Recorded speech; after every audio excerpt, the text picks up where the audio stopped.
Ito na nga mga chong, marami tayong basketball updates. Anyari kay Maverick Ahanisi sa semifinals. Ano nga ba ang nangyari sa Barangay Ginebra? Bakit sila natalo sa semis kontra Meralco Bolts? Sa kauna-unahang pagkakataon nga mga chong ay nagawa nga ng Meralco na matalo ang Barangay Ginebra sa isang best of 7 series. Ito rin ang kauna-unahang pagkakataon na makakapasok ang Meralco sa PBA Finals ng All-Filipino Conference. Pero ano nga ba ang nangyari? Paano natalo ang Barangay Ginebra sa Meralco Bolts sa nakalipas na Game 7? Unang-una sa pinakamalaking naging problema ng Ginebra ay itong Meralco rookie na si Brandon Bates. Si Brandon Bates nga mga chong ang pinaka nagpahirap sa Barangay Ginebra,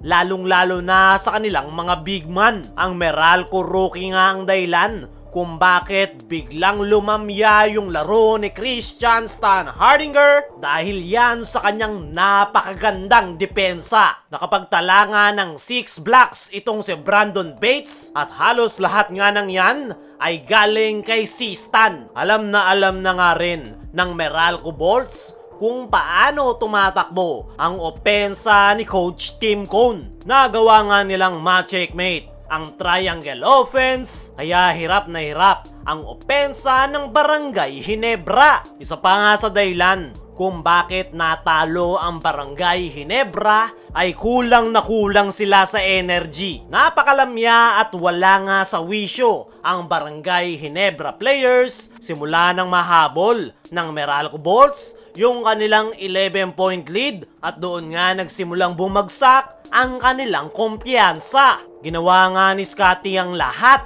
para mabuhay ang kanyang koponan, kung saan nakapagtala pa nga ito ng double-double performance na 20 points, 10 rebounds at 6 assists. Pero kahit maganda ang inilaro nitong si Scotty Thompson ay hindi nga nabuhayan ang kanyang mga teammates, lalong-lalo na si Christian Stan Hardinger at Japet Aguilar na tinanggalan ng kumpiyansa ni Brandon Bates. Depensa nga talaga ang pinakapumatay sa Barangay Ginebra ngayong semifinals kontra Meralco Bolts. Ano pa nga ba ang aasahan mo? Matagal nang nagtatapat ang Meralco at Barangay Ginebra at sa napakarami nilang beses na nagharap sa series ay nakabisado na nga ng Meralco Bolts kung paano tumatakbo ang triangle offense. Kaya ang resulta,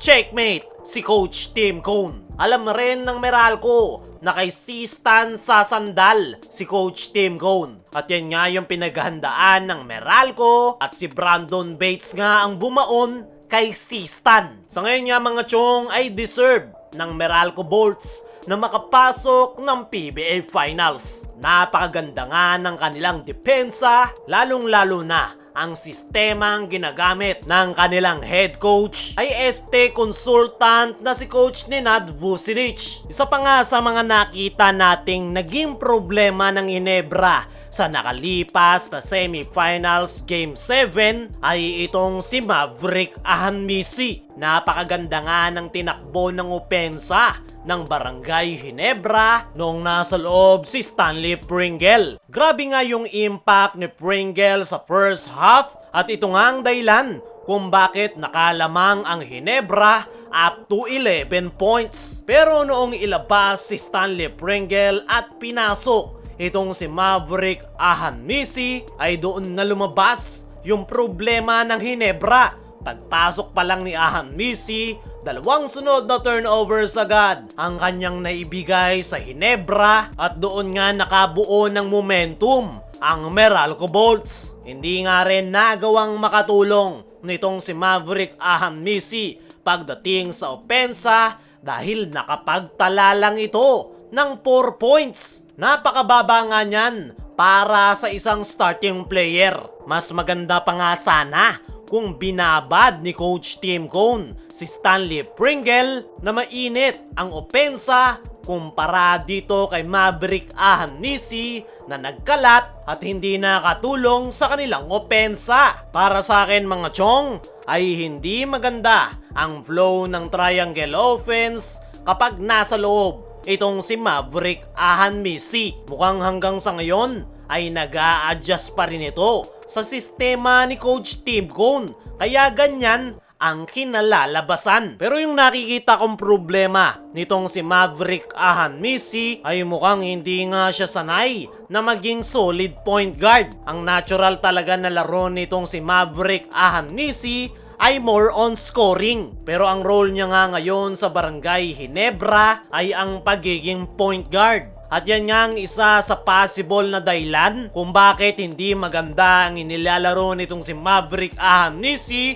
sa Barangay Ginebra. Panigurado mga chong na isa yan sa gagawan ng solusyon ni Coach Tim Cone ngayong laglag na ang kanyang koponan. I-expect na nga natin mga chong na magkakaroon ng pagbabago sa Barangay Ginebra ngayong kinapos sila sa All Filipino Conference. At tingnan natin kung ano ang magiging plano ng Barangay Ginebra dito kay Maverick Ahanisi para mag-blend sa kanilang sistema. Kayo mga chong, ano ang masasabi nyo sa naging performance ni Maverick Ahanisi? I-comment mo lang dyan sa ibaba.